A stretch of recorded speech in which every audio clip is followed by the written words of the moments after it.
We are continue with lathe accessories. Lathe accessories में हम बात करते हैं आपका, अभी फोरजा चक की बात की है, फोरजा चक के बाद हम थ्रीजा चक की बात कर रहे हैं। ठीक है, थ्रीजा चक को हम उपनाम कौन कौन से हैं, अभी हमने जैसे फोरजा चक को बताया इंडिपेंडेंस और डॉग चक, उसी तरीके से ये भी चक जो है आपका थ्रीजा चक, यूनिवर्सल और सेल्फ सेंटरिंग चक। ठीक है, इसको हम तीन नाम से इसको भी जानते हैं, थ्रीजा, यूनिवर्सल या सेल्फ सेंटरिंग चक के नाम से जानते हैं।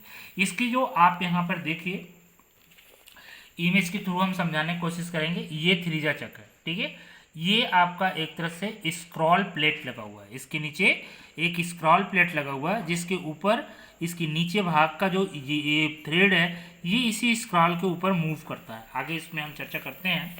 यहाँ पर आप देखिए इसमें जो है ना थ्रीजा चक में क्या क्या मिलता है आपका, एडाप्टर होगा, बीवेल पिनियन होगा और स्क्रॉल प्लेट है। ठीक है, स्क्रॉल प्लेट ये इस तरह से होती है। ठीक है, इस तरह से होगा, इसमें सारे जो है स्लॉट में फंसे होते हैं। एक को हम मूव करेंगे, एक प्लेट को हम अगर यहाँ से मूव करते हैं तो ये पूरा सारा एक साथ आगे बढ़ेगा और सारा एक साथ पीछे जाएगा, इसलिए वो एक साथ ही जो है कि सेंटरिंग हो जाती है। ये छोटे जाब और फिनिश वर्क के लिए होते हैं। ठीक है, जब छोटा जाब है, छोटे छोटे जाब है या फिनिश वर्क है वहाँ पर उसके लिए हम ये कर लेते हैं। दूसरा है गोल आकार के जाब को हम आसानी व शीघ्रता से सेंटर में बांध लेते हैं। कहने का मतलब ये है कि इसमें क्या होता है कि जैसे ये तीन जा हमारे हैं और ये तीनों जा एक साथ आगे पीछे करते हैं। ठीक है, तो इसको हम बांधने के लिए क्या होगा, जो है कि थोड़ा अनस्किल्ड वर्कर भी होगा तो भी ये आराम से इसको बांध देगा। ठीक है, और ये मास प्रोडक्शन में बहुत ज़्यादा उपयोगी होता है। ठीक है, क्योंकि ये जल्दी होल्ड हो जाता है और फोरजा चक की अपेक्षा इसकी जो पकड़ होती है ना वो जो है कि मजबूत होती है। यह केवल गोल या हेक्सागोनल आकार के कार्यों के लिए ही उपयोगी होता है। ठीक है, इनरेगुलर अगर कोई आपका ऑपरेशन करना है या इनरेगुलर कोई जो है कि आपकी जॉब है तो उसके लिए ये परफेक्ट नहीं। इसके बाद नेक्स्ट हमारा है फोरजा सेल्फ सेंटरिंग चक। फोरजा सेल्फ सेंटरिंग चक जो है इस चक की यंत्रावली थ्रीजा चक की भांति होती है।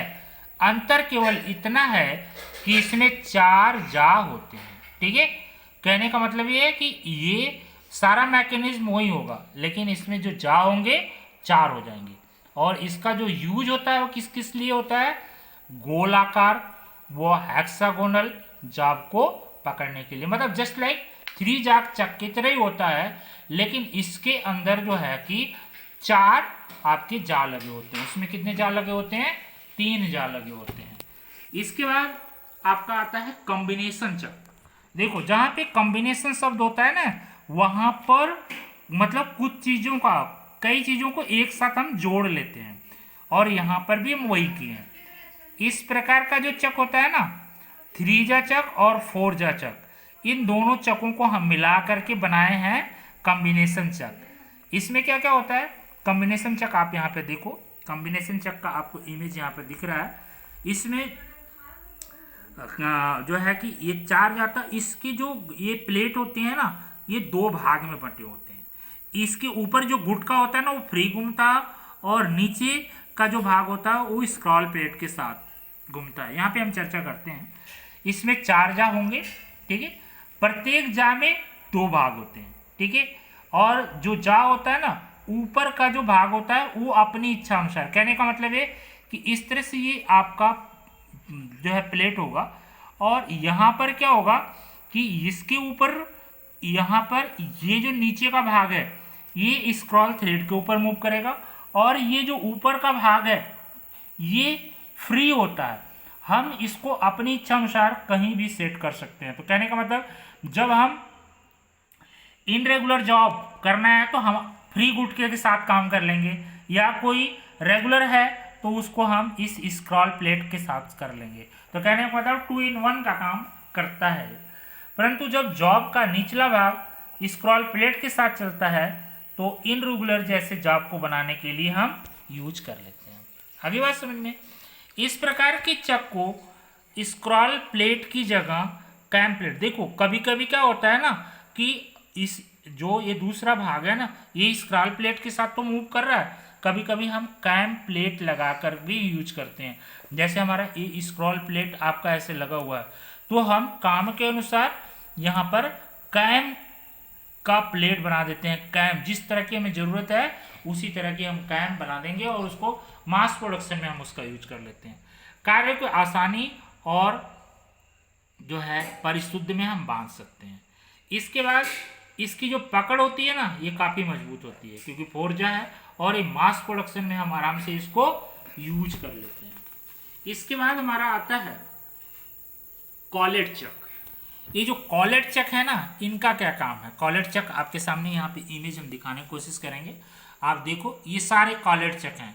फीड कॉलेट चक है, स्लीप कॉलेट चक है, गाइड कॉलेट चक है, रैपिड जो है कि आपका ड्रिलिंग कॉलेट है, इसके बाद सिंक्रोनाइज जो है कि आपका ड्राइविंग कॉलेट है। कहने का मतलब ये है कि ये सारे कॉलेट का काम क्या है। आप यहाँ पर देखिए, जब छोटे व एक ही साइज के जॉब अधिक मात्रा में बनाने हों तो कॉलेट चक का प्रयोग करते हैं। कहने का मतलब पतले जॉब जैसे पिन टाइप के हैं, पतली पिनों को अगर हमें होल्ड करना है तो इस ये जो है हम जॉब का यूज करते हैं। और इसमें गोल, चौकोर, हेक्सागोनल को जॉब को हम आसानी से बांध लेते हैं।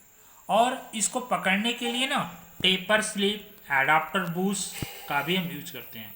ये जो कॉलेट हैं ये जो है कि आपको हम कैसे लेथ में होल्ड करेंगे तो टेपर स्लिप का यूज करेंगे या हम एडाप्टर बूस्ट का यूज करेंगे, ठीक है। और आपको अभी बताया ये सारे फीड, स्लीप, गाइड और रैपिड और सिंक्रोनाइज, ये कॉलेट हम अकॉर्डिंग टू कार्य के अनुसार, अकॉर्डिंग टू वर्क हम इसका यूज करते हैं। इसकी बॉडी पर स्लैट कटे होते हैं जिससे ये स्प्रिंग एक्शन करता है और जॉब को आसानी से हम बांध सकते हैं। कहने का मतलब यहाँ पर आप देखो, ये आपको दिख रहे हैं, यहाँ पर ये स्लैट कटे हुए हैं ना, तो इसके साथ में जब हम इसको होल्ड करते हैं ना कंपोनेंट को, तो ये एज एक स्प्रिंग जो है एक्शन करेगा और ये आराम से इसके अंदर जो है कि होल्ड हो जाता है। इसके बाद हमारा आता है मैग्नेटिक चक। मैग्नेटिक चक का क्या रोल है भाई।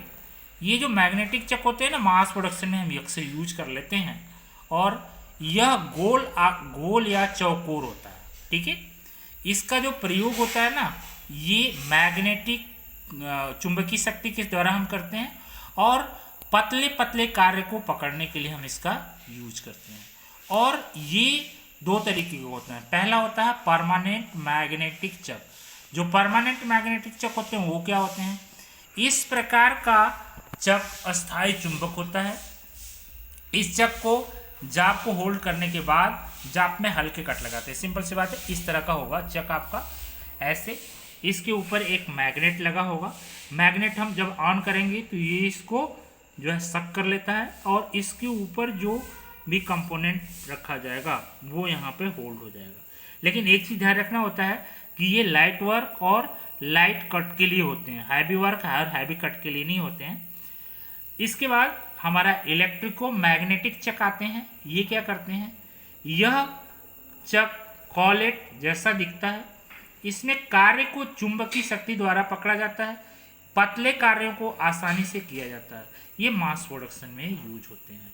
इसके बाद कुछ जो है कि स्पेशल चक होते हैं जैसे हाइड्रोलिक, न्यूमेटिक और ड्रिल चक। ड्रिल चक के बारे में तो आपको सुना होगा कि हमने लेथ मशीन के ऊपर बहुत सारे काम किए हैं और सॉरी ड्रिलिंग मशीन के ऊपर, तो ये यूज होगा। हाइड्रोलिक और न्यूमेटिक इस समय जो है कि आपका जितनी भी एडवांस मशीनें आ रही हैं वहाँ पर हम जो है होल्ड करने के लिए इस चक का हम यूज करते हैं।